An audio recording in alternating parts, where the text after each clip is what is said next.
Well, Dr. Stephen G. Post, welcome back to Shrink Wrap Radio. Thank you, Dr. David Van Noyes. It is a pleasure to be with you again. Yeah. Well, we had such a good time last time. We were talking about an earlier book of yours, God and Love on Route 80, The Mystery of Human Connectedness. And in the process of chatting, and was kind of a memoir of your journey up until the point that you wrote that book. Your journey's not over yet, thank goodness. And it was remarkable because I had always thought that the synchronicities in my life were so unusual, and I was blown away by you had so many synchronicities in your journey as to humble me in that regard. And between the two of us, it's impossible not to believe that there's some larger plan at work. I don't have a big theory about it, but there's something going on. I would agree with that. It is important to distinguish absolute chance, and there are things that are purely the result of chance and probability, from things that are absolutely knock your socks off synchronicity. Yeah, in terms of being united meaningfully with maybe some sense of with some purpose that may not be apparent to us, but in retrospect, we can see the connections boldly. Yeah. So sitting here right today at my desk on Labor Day, I don't think I have had any events of synchronicity, although last night I was at a meeting along the Long Island Sound with some remarkably interesting people, and some young man, a Princeton senior, really needed to be connected with the perfect person to help him with his mindfulness research. And I was able to do that today with the head of the Benson Henry Institute for Mind Body Medicine at Harvard. And a lot of it just felt very perfect. On the one hand, I wouldn't attribute it to synchronicity, but there are some events that are so uncanny that you have to invoke some sort of uncaused causality, to quote Jung, some sense of an overarching mind of great love and immense attention to detail, who has a sense of what we all need, especially when we are in our moments of stress and loss.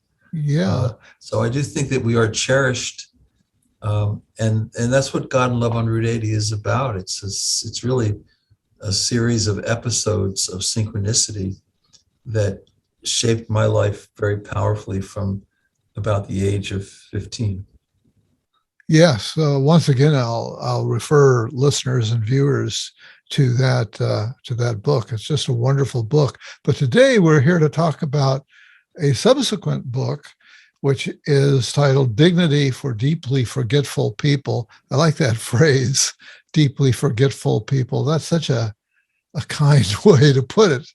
Dignity for Deeply Forgetful People, How Caregivers Can Meet the Challenges of Alzheimer's Disease.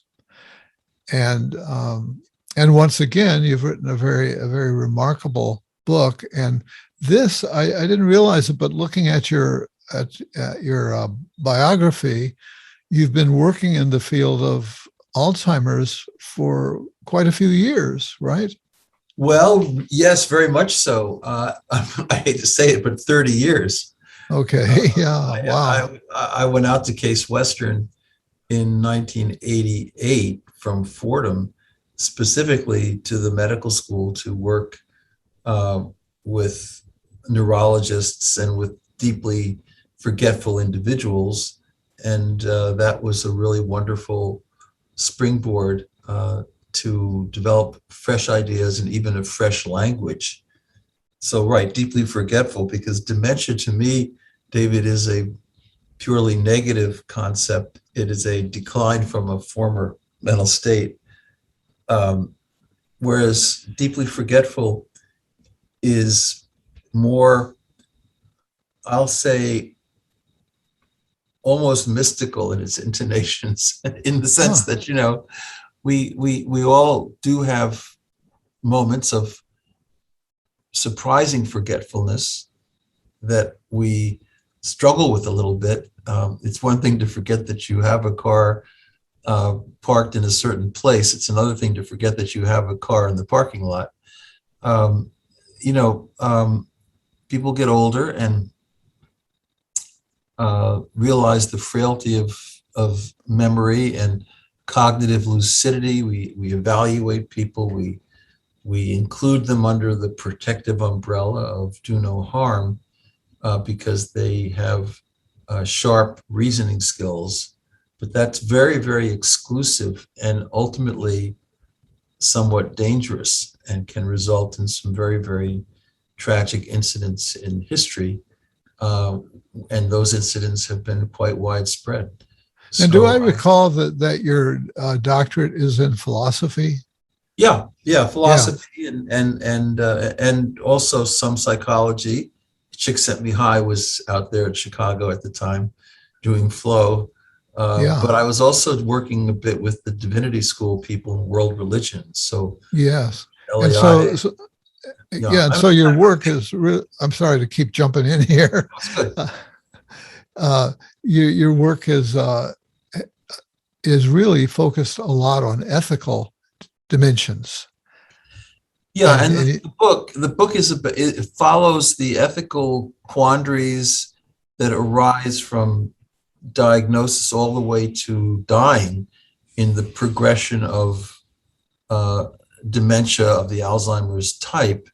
But it's also more broadly a commentary on inclusivity, why we should think about individuals who are deeply forgetful as part of a shared humanity, uh, why we should eschew what I call hypercognitive values, where we simply value people and assume their dignity on the basis of cognitive uh, qualities. But in fact, a person with dementia may not have linear rationality, but they can have symbolic rationality. They can connect with an artifact, with a rosary bead, with a hat they wore at work. They can connect with symbols that tell them who they are. They can respond to music, nature. They have consciousness in the full sense. And so why should we put so much emphasis, which Western philosophy does, whether it's Kant or John Locke or whomever, on rationality, linear rationality? yeah, I have to say I never really thought of it that way, and I guess that's why we need a book like this, because probably most of us who are not there yet, if we're going to end up there, I feel like I'm on my way. I've got a lot of forgetfulness that I'm dealing with, that's kind of age related and related to other things. Yes. And so it's of greater interest to me personally now than it was probably when I was a lot younger. Although one of the things I've become aware of is I've I've always had a bit of a problem with memory. And I remember a supervisor when I was in clinical training at the University of Michigan at a VA hospital, and I shared that little detail, and she said, "Oh, well, you're probably hysterical, a hysteric. Hysterics repress things," and I felt very judged in that moment. I have to say. Well, memory remains a mystery. I don't think anybody really understands what memory is about, other than at the level of habituation. You could run a rat through a maze and so forth. But the grand scope note of memory, the ability to conjure up uh, images from the past and use them imaginatively to create novel visions, that is something that is very difficult to explain, I think, for even the best neuroscientists. they make efforts, but it's still, there's a mystery Hmm. about the mind. And in the book, I talk about paradoxical lucidity, about Yeah, people. tell us about that. What is that? Well, it's important, it's actually very central to the book. When people who have, for a long period of time, been unable to communicate verbally, they may forget what was just said a second earlier, or they may just be in silence with their chins down on their chests. However, uh, they will, from time to time, uh, re-enter, shall we say, a sense of who they are. They will remember aspects of themselves. Their self-identity will be expressed in various ways. One of the examples of this that I like is um, the great composer Aaron Copland, who many people will recognize for Appalachian Spring. He had Alzheimer's disease the last 3 or 4 years of his life. He lived in a home in Peekskill, New York, which is up north of Manhattan by about an hour and a half on Hudson. Great composers and musicians would come to visit him, and they would always call him by name as if to expect an answer. They never knew. Well, there were no answers for quite a while, and one morning these visitors had arrived, and suddenly Copeland stood up and he went to the piano and he played the 6 notes, i.e. the 2 basic chords that are the framework to his great masterpiece, Appalachian Spring. And then the question comes to mind, what was Copeland trying to tell us? Was he trying to tell us that I'm still here? Was he trying to tell us that this is what I want to be remembered for? And these moments of paradoxical lucidity are very well chronicled. They're being studied. There's even an NIH, National Institute for wait a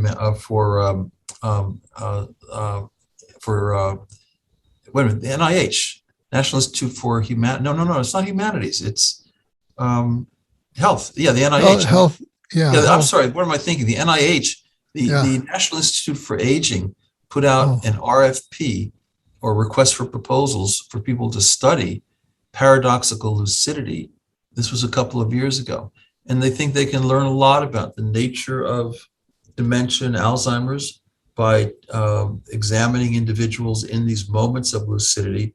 Sometimes it's induced by deeply personal music that they'll remember from younger years in their lives, and suddenly they'll get somatic and they'll come back into themselves, and we've actually done some experiments with that here in the VA center, and it's quite remarkable. A certain percentage of individuals will actually, after they chime into some music, be able to respond to some closed-ended questions and have more of a sense of who they are. there was that wonderful film, and I can never remember the name of it, where they put music. They gave people put an iPod in their Oh, lap, Alive and Inside. yeah, Yeah. and that was so dramatic. You saw people that hadn't spoken for years just kind of wake up in a sense and come to life. Yeah, absolutely. Dan Cohen, who's the social worker behind that film, is from just a few miles down the road here on Long Island, and that documentary, Alive Inside, won the award at Sundance.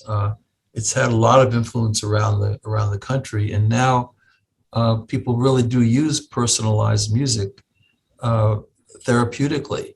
And we did a study where we showed that even people who were forgetting how to swallow and therefore were increasingly reliant on assisted oral feeding, if you gave them some music that they identified with and let them get stimulated by it and come back into themselves, they'd actually also remember how to swallow. Wow. We published that in Dementia, which is one of the leading journals. Okay. And Wow. this is really important. So you can never say that somebody's gone, that somebody's a shell, that somebody is a husk, that someone is dead, and so forth, et cetera, because you don't know what's going on underneath all of the silence or all of the confusion. We can't really say it. I mean, maybe you can be an agnostic about what's underneath there, but you can't say that there's nothing there. Yeah, yeah. So you have recommendations for caregivers in terms of how to honor or how to, treating these family members typically with dignity. And what maybe you can give us some of the guidelines that you have for that. Well, there are a lot of them. Dignity, as I view it, refers very simply to worth. It is so easy to deny the dignity of people because they are forgetful. A worst case scenario would be in Germany in 1939, 1940. There was a project which I discussed in the book called T4 or Tiergestrasse 4 in Berlin. They took about 70,000 people from asylums. Half of them had developmental cognitive disabilities, some of them had dementias, and they would bring them out to freeze in hypothermia experiments, to lay them down in the snow and the ice and let them freeze to death, and then bring them back into the asylums and see if they could thaw them out and bring them back to life at different temperatures and in different mediums, hot air, hot water, and so forth. And this was justified by the Nazis at the time because they wanted to know at what point it would become futile to send rescue teams into the icy waters of the North Atlantic to save downed pilots or downed submarine personnel. And the interesting thing is that these individuals who were subjected to hypothermia were not the typically discriminated against groups. They were not Jews, they were not gypsies, they were not people of color, they were not Polish Catholics, they were not gay. These were Aryans, if you will, pure-blooded Aryans. And they had one thing going against them. They had this problem of deep forgetfulness. And so when you think about what went on, actually there was a great Boston physician by the name of Leo Alexander, who actually wrote most of the Nuremberg Code. He was an army colonel physician. He was at Nuremberg, and he wrote a beautiful article in the New England Journal of Medicine entitled Medicine Under Dictatorship. And he talked about these vulnerable groups and how what we really need to do, and this I say to caregivers, here's my first tip, we need to have a lot of voluntary associations that we can develop around these individuals, the Alzheimer's Association, the ALS Association, the Spina Bifida Association for Retarded Citizens. There are so many of these things, but Leo Alexander argued that these sort of intermediate organizations were incredibly important, and they allowed us to be advocates and to be defenders of these populations vis-a-vis the powers that be. Yeah, I can attest to the importance of that. It might be synchronicity. I was talking to the wife of a friend of mine, of my best friend who died from Alzheimer's a year ago, and I was asking her if she had seen your book, knew your name or anything, and she didn't. But she said that she had consulted Alzheimer's organizations, I don't know which one, and that they were very helpful. And I had the opportunity to visit my friend. I knew he had to see him one last time, and I knew he had Alzheimer's, and I had to be on the East Coast to accept an award. And so I thought, well, why don't my son and I will swing by New Hampshire to check in with my good friend Dwight Webb. And so he was in a spot where he knew he had Alzheimer's. He had been diagnosed, and his wife knew, the whole family knew. And I was struck by how his wife, how much respect she showed for him was remarkable. That really stood out to me. And I hadn't read your book or even thought about dignity for people with Alzheimer's, but she didn't take away the keys to his truck. Oh, And at one point he said, "Hey, let's drive over to Portsmouth," and was getting in his car. And somehow we said something to kind of slow him down. And, oh, well, maybe we should wait till, such and such. But she did so many things to help him with his have a sense of autonomy. yes, yeah. And I was so impressed by that. Yeah, freedom and autonomy are important. Clearly in certain limited ways, but whatever you can do to give people a feeling of autonomy and preserved agency is generally beneficial to them. Driving, as you point out, jumping into a truck and going to Portsmouth, that's quite a major endeavor for someone who is deeply forgetful. And, everybody with Alzheimer's eventually stops driving. The question is, how does that happen? Sometimes a caregiver, like your friend's wife, she won't be able to do much about this because people take the freedom to drive so seriously, having those wheels, having those keys, it's like a ticket freedom to heaven. Yeah. And we had a guy in Shaker Heights, Ohio once who, he was really amazing. This is actually in the book. He'd been driving since he was 5 years old. Wow. And he was from Brooklyn originally, and he even sat on the knees of his dad in a big old Cadillac way, way back. And now he was getting lost and making dangerous turns, usually across oncoming traffic to the left. That's the danger zone for these drivers. So his wife rightly hid the keys. She explained this to him. She said that he really shouldn't be driving anymore, but he was not insightful. He had what they call agnosia. He just didn't know. As far as he was concerned, everything's fine. He would say everything's fine. So she hid the keys, and then he found them. So then she took them with her to work because she went in on the train to inner city Cleveland. And he figured out, because he was pretty crafty, how to hotwire the car, which had a carburetor. It was an old car with the carburetor. And then finally she pulled the carburetor when she went to work. And she came home one afternoon, and there he was, Leo, with a beautiful new Toyota Camry, standing in the driveway in the sunshine, waving a key. And to his credit, I suppose, he had somehow taken a fairly long walk down to Toyota on the Heights in Cleveland Heights and managed to buy this car. Well, he was clearly somewhat capable of doing such things.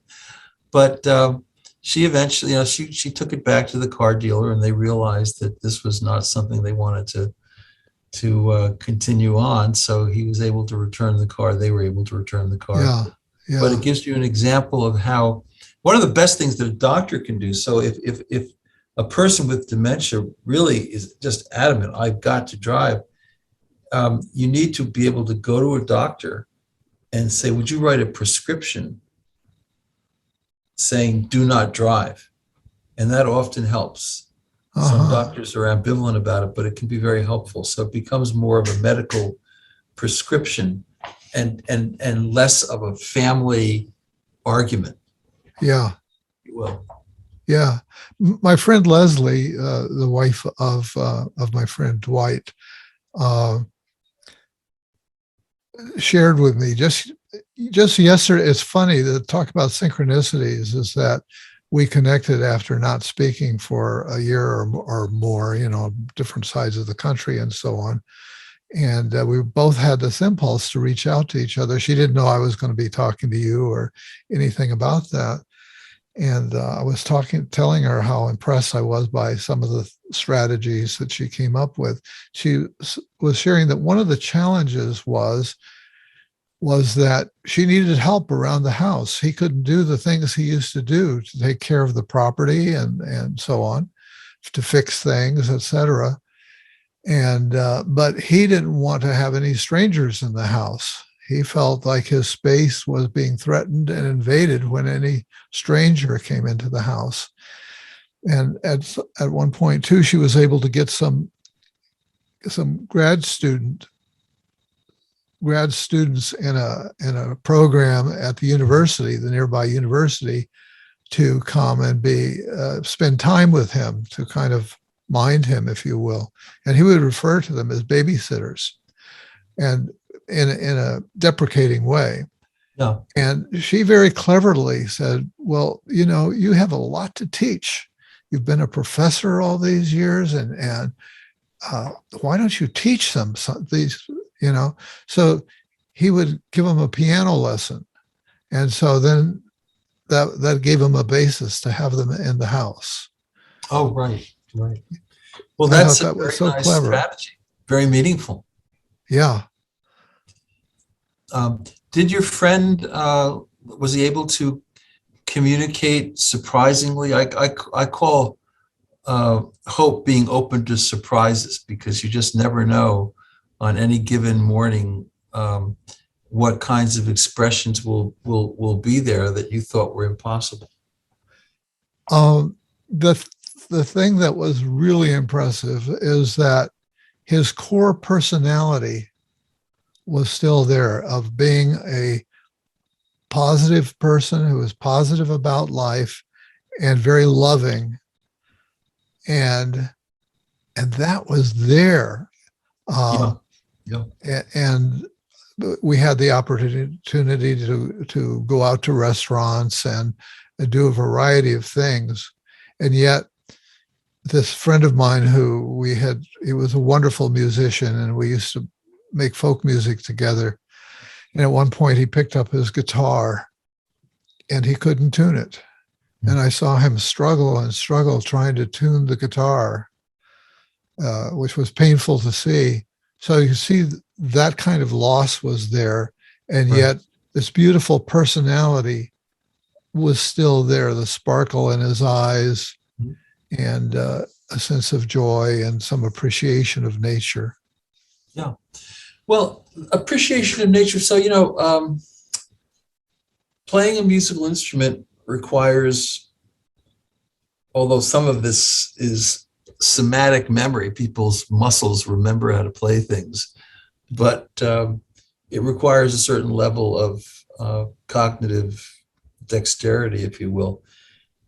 And yet, individuals who lose certain assets and certain abilities, they can still have consciousness. They're still fully conscious. They can still enjoy the beautiful autumn leaves.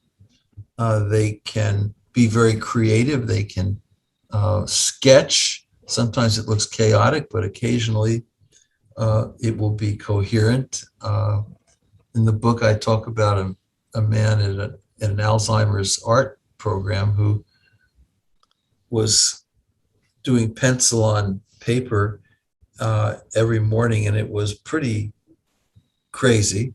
There was nothing there that seemed coherent, except that there was a line down the middle of this sketch pad, and I couldn't figure out what it was. So I would ask him occasionally, what is that line? And he could not respond until one morning after a good night's sleep. I asked him, and he said, that's the road for my daughter to get to my house.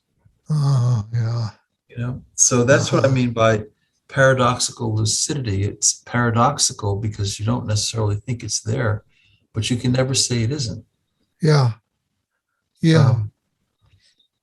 Um, In the book, you've got a section 16 questions caregivers tend to ask. yeah. What are some of those?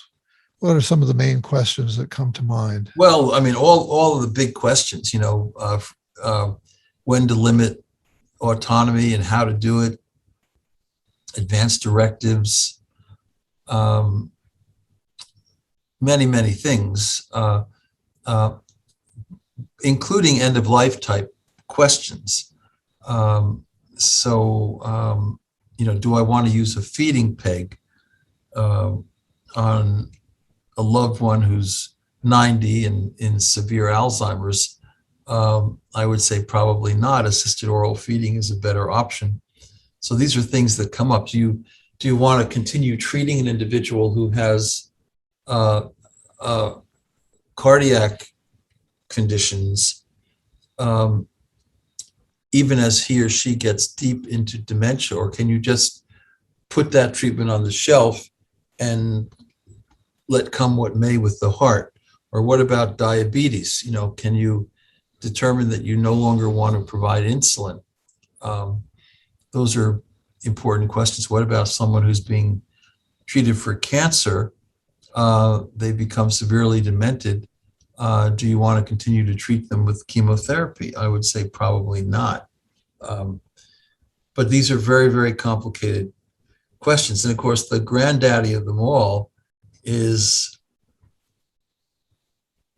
what do you do with the patient who goes to the neurologist and continues to ask week after week, can you perform assisted suicide? Yeah. I call that the 17th question, the big question. And it's very profound.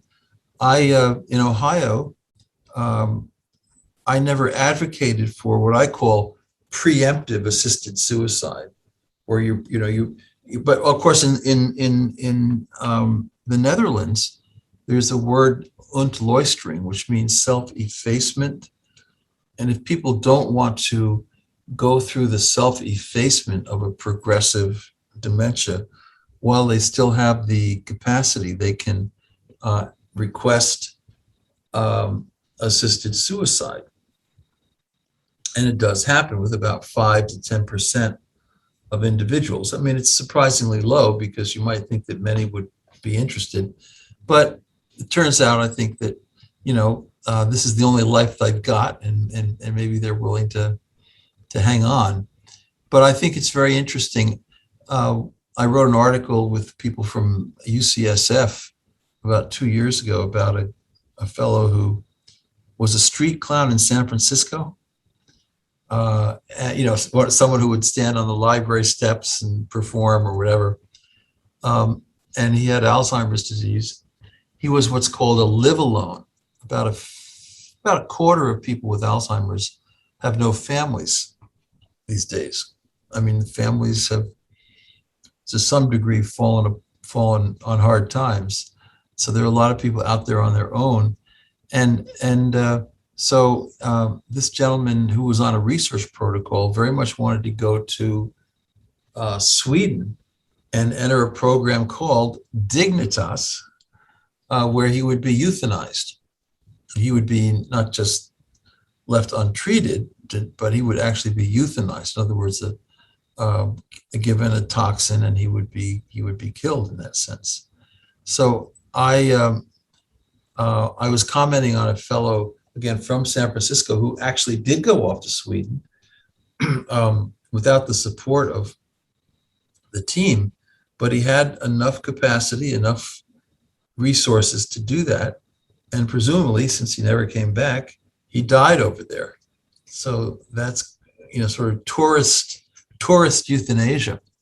And yet in Canada, in Quebec, it's now legal and commonplace.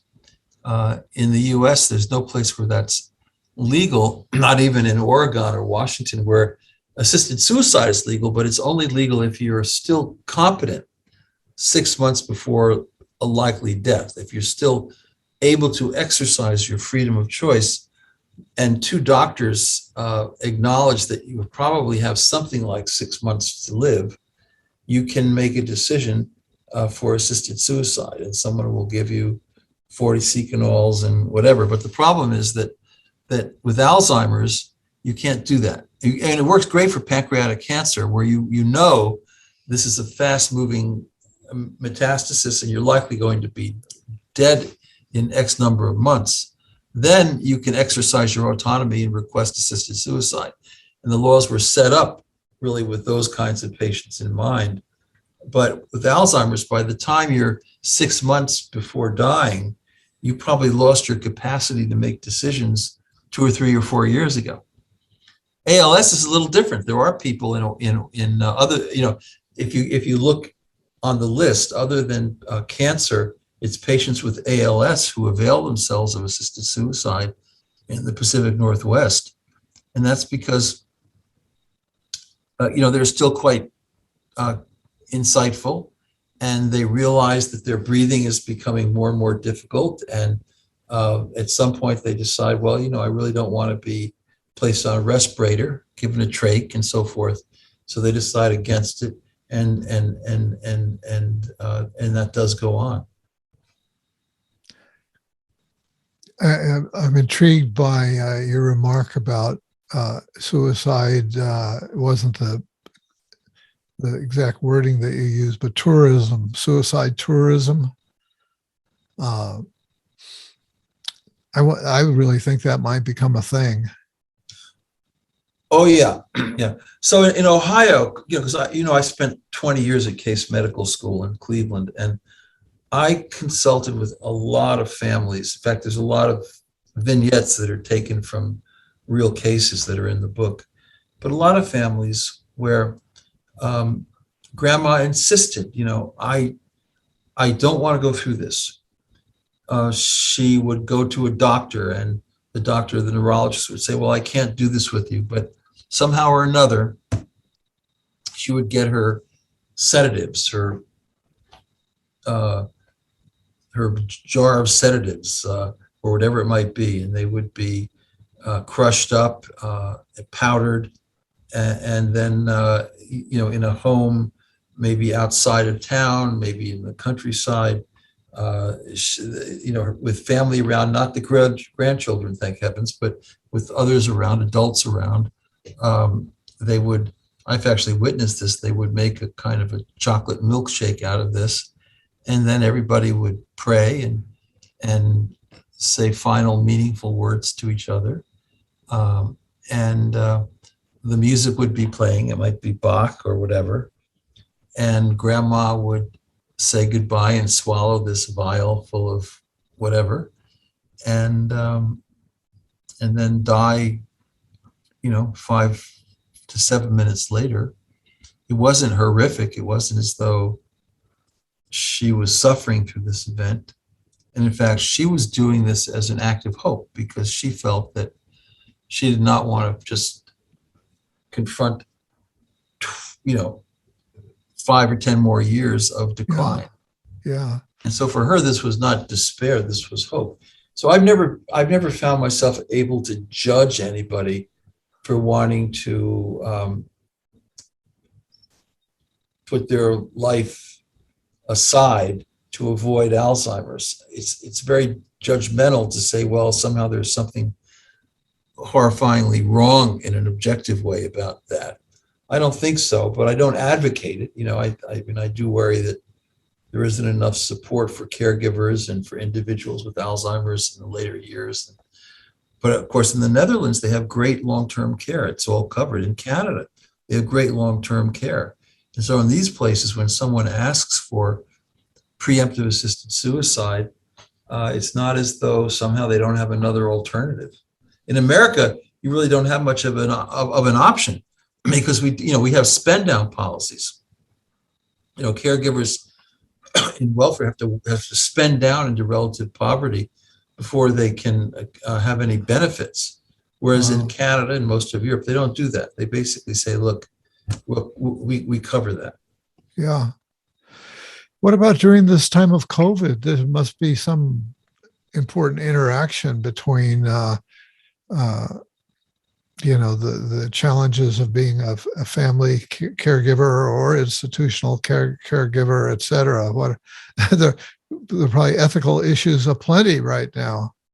Huge, huge. And having been through one of the big epicenters of COVID for the last year and a half here in New York, I got to tell you, I have seen some cases and done some consultation with families. For example, everything's different, but you might have an adult daughter who's, say, 40 or 45, and her mother has dementia secondary to Parkinson's disease. She's been getting along okay. She's still ambulatory. She's still reasonably coherent. Suddenly she's got COVID and she's in the intensive care unit. And then she deteriorates. And the question is, well, do you want to keep her on a non-invasive breathing mask, which still allows her to communicate by, iPod or whatever, by Zoom or in the intensive care unit or by phone as best she can? Or do you want to graduate her to a respirator? And if you do that, of course, she'll be all right for 2 or 3 weeks. She will have to be restrained and sedated, but and obviously she's unable to communicate at that point, so she's locked into her own space. But then after about 2 weeks, you have to do a tracheostomy, and that's a surgical intervention, and then the sedation is practically total.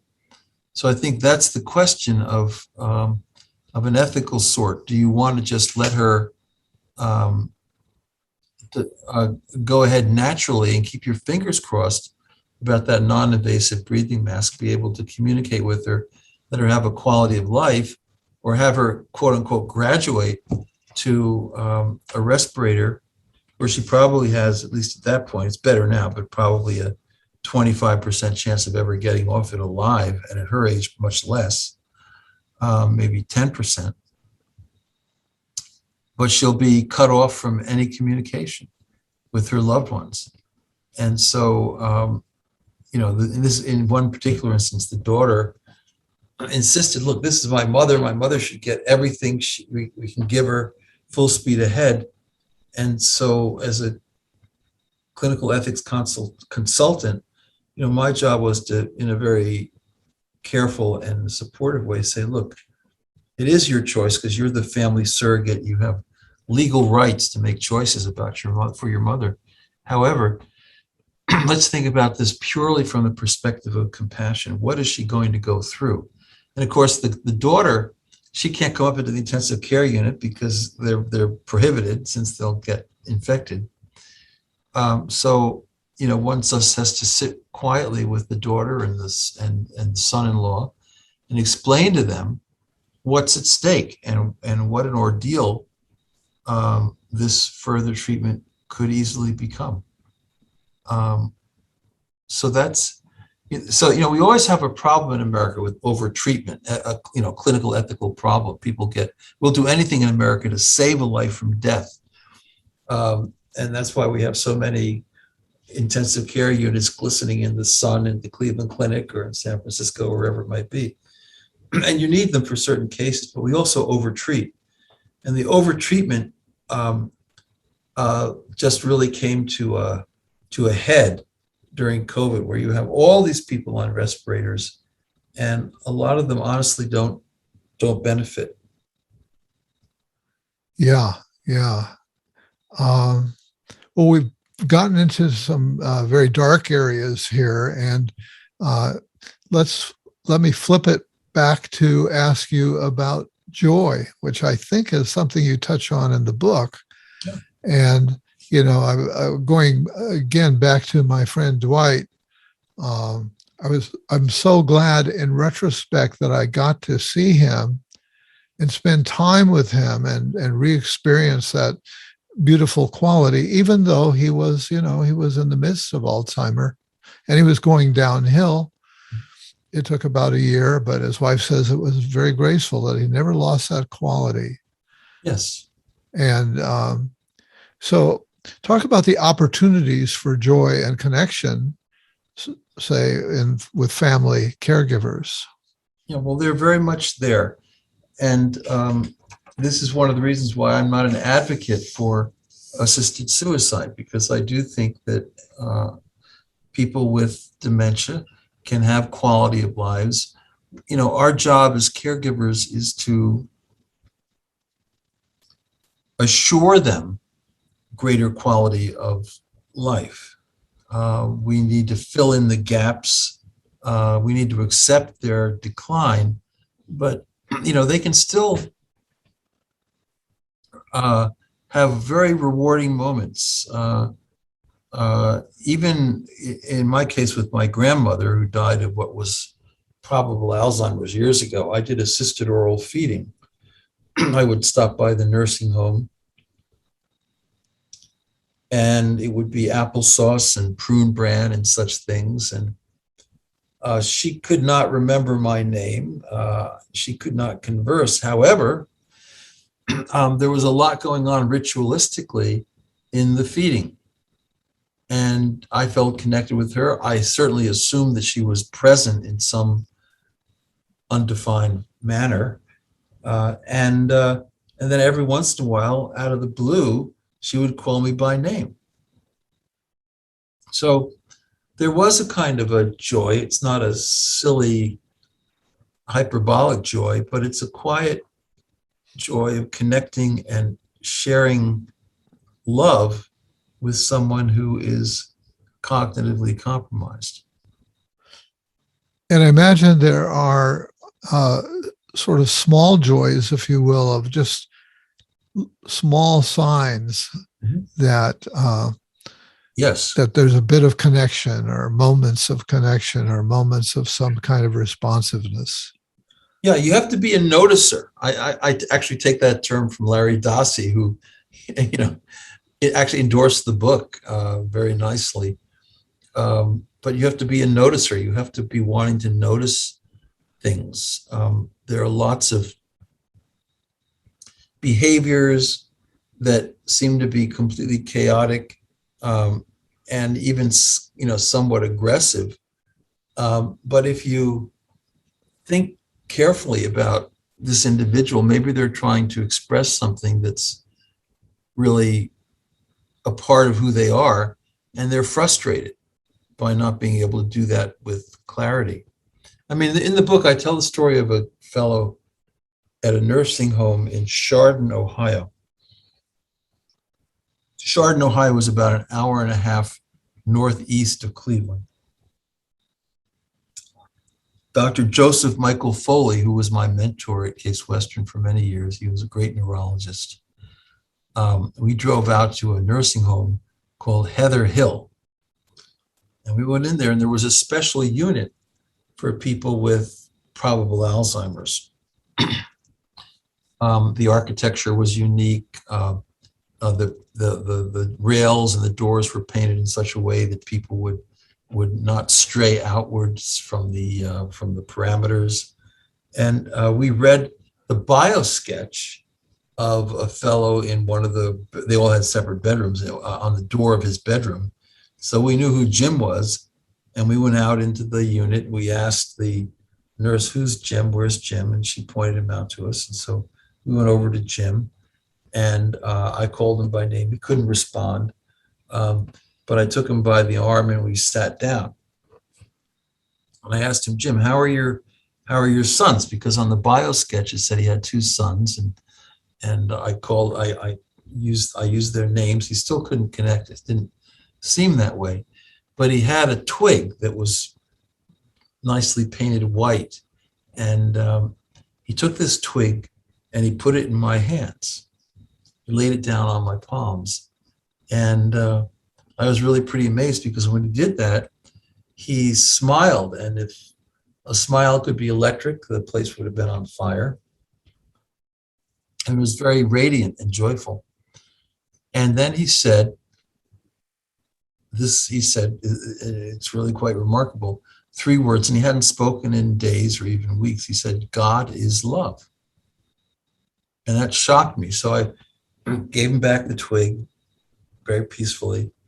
And then he ambulated for a while, and he picked up a dirty old rag doll. This thing, it was older than you could ever imagine. It should have been thrown away 20 years ago. It was some kid's hand doll. And he bent down, he picked it up off the floor. It was covered with gunk and slobber. And he brought it over to the corner of the room where there was a woman whimpering and curled up almost fetal-like in a chair. And he put the doll, the puppet doll, on her arm, and she stopped crying. And it turns out that, as we asked the nurse, that was her doll. That was her symbolic object. That was what she knew she was connected with. And when she was without it, she was in a state of anxiety and separation. Oh my goodness. So he was, even though he was quite deeply demented, he could still pick that up emotionally, and he knew what to do, which was quite miraculous. So we asked the nurse, what about Jim, and what about this white twig? And she said, well, he had grown up on a farm in the Western Reserve of Ohio. That's pretty much, north or just under Lake Erie and getting out toward Pennsylvania. And he had a chore from his father. He loved his father a lot. A lot of people with Alzheimer's will go back to a point in their earlier life where they felt tender, loving care. And he felt a lot of tender, loving care from his father. So his father gave him a chore in the morning, which was to bring kindling in for the fireplace. And they were sort of a rural, classically Christian churched family. And so, there he had this symbol that captured a point in his life where he felt secure and loved. And he said, God is love, which is pretty amazing. But that stuff happens. It really does happen. I mean, the artist Willem de Kooning, he had Alzheimer's for 14 years before he died. And he was an abstract expressionist. He painted very intensely, almost fearfully, because there was so much anxiety in his artwork. And then he gets demented, and he still paints for 13 and a half years. He rises up sporadically, puts the brush in the acrylic, goes up to the easel, and did some beautiful work. It was peaceful. It was more simplistic, admittedly, but it was beautiful. And there was a posthumous exhibit, and some of the reviewers said, oh, wait a minute, de Kooning, this is a mockery of de Kooning. He's a shell. He's a husk of his former self. But a reviewer I liked from the New Yorker said, wait a minute, this is a guy who for 14 years had Alzheimer's, and for 13 and a half, he knew who he was. He knew what he was called to do. He was an artist. That's pretty impressive. Yeah. And I think so many of us are so caught up in our own lives that it might be hard to slow down, to slow down to that speed and to become a noticer. Yeah, to slow down and become a noticer. Thank you, David, for saying that, because it is a challenge. And actually, so you could read a great book like, Toll's book on Now. He's sitting in a park bench in New York, Washington Square, sort of, unemployed and hanging out, and watching people rush by. And it just occurs to him that he doesn't need to do that. He can remain mostly in the now and doesn't have to be rushing from point A to point B. Well, that's good, because chronology can have a terrible effect on our quality of lives, and we need to get out of it a little bit.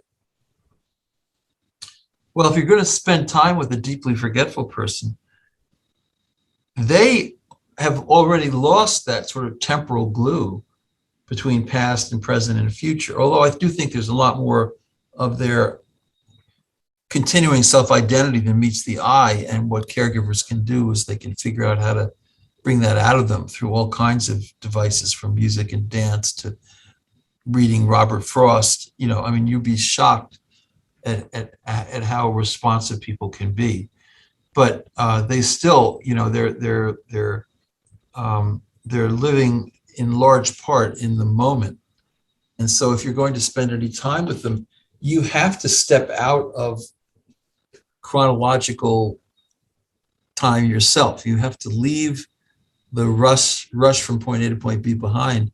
So to be with them, you almost have to enter into that state of the now. Yeah. And I think that's true. They force us to slow down and to be more mindful. This is what mindfulness is about, right? Don't be rushing around, fretting, but just be attentive and mindful in the moment. So it can be therapeutic for the caregiver to potentially develop the maturity to deal with this situation. Yeah. And to give the gift of slowing down and noticing. Yeah. And to realize that, somebody can look pretty far gone, but for all you know, they've just gone down in their minds to the train station and they've got 1 foot, to quote Woody Guthrie, on that train for glory. So they're ahead of us, Yeah. You can't see, in some respects, people with Alzheimer's are spiritual in a fascinating way. So I knew a New Testament professor at Yale Divinity School who was named Leander Keck. It's a very famous guy. And his wife, Janet Keck, succumbed to Alzheimer's, and she would wander around Prospect Street. People would guide her. She sort of stayed in the neighborhood, and they knew her, and it wasn't too difficult. But then eventually she got worse and more forgetful. But when she went into the Yale Divinity School chapel and she heard familiar music, deeply learned music from her meaningful past, when she would see symbols, when she would hear a prayer or whatever, she would chime in and she would actually become almost effervescent, right? So you have to recognize that people are never, quote unquote, gone, at least not in my opinion. And that's the dignity of it. If they were gone, then you're doing caregiving and you feel like, well, okay, this is completely futile. But if the person there, if you notice, if you can allow them to reveal that continuity of identity, it's a lot easier to take care of them. Okay, well, probably time for us to wind down a bit. I want to give you an opportunity to sell this book. Who needs it? Who could benefit from it? Well, it's a book for everybody to rethink how we view deeply forgetful individuals. Because remember, we all have our moments, and in the future, we may have more than in the past. So everybody needs to rethink the way in which we tend to exclude and even demonize the deeply forgetful. Oh, they're useless eaters. They're life unworthy of life, said the Germans. They're caregiving is a waste of time. We need to rethink our inclusivity and our shared humanity. We need to rethink our hypercognitive values and how they exclude most people. In fact, they certainly exclude us all while we're asleep. But we need to be more inclusive and recognize that these are differently abled people. They're still people. They can still have moments of insight, artistic creativity, musical creativity. They can enjoy consciousness. They can enjoy palatial stimulation. So there's a lot still there, and that never goes away. So I would say that. And then for caregivers, this is a book that every caregiver hopefully will want to read, because it's very practical in how to deal with some very pressing issues that most caregivers ask, sort of practical, ethical things of all kinds, treatment decisions, life organization decisions, how to get someone in the shower when they're recalcitrant, So, and also it's about communication. So there's a beautiful workshop at the end of the book by Jade Angelica, who's a worldwide expert on communicating with deeply forgetful people. How do you use language? You don't want to ask somebody in the morning, what would you like for breakfast? Because they'll freak out because you're not cueing them and they realize they can't remember the words. But if you say, would you like ham and eggs, or would you like toasties? Then you're cueing them with your language. And that can be empowering for them. So there's a whole section on how to use language skillfully to include rather than exclude, and to embrace rather than to create anxiety. Wonderful. Well, this has been very educational for me, and I heartily endorse the idea that everybody needs this book sooner or later. Yeah. This would be a good book to have on your bookshelf, along with your medical, your medical books that you have for ordinary people, not as doctors, but the stuff that you have to maintain your own health and so on. So there's no magic bullet yet. No magic bullet for this, Yeah. Hard Well, work. it's delightful to have the opportunity to speak with you again, Stephen. And so, Dr. Stephen Post, I want to thank you for being my guest again on Shrink Wrap Radio. It is a pleasure, David. Shrink Wrap Radio rocks.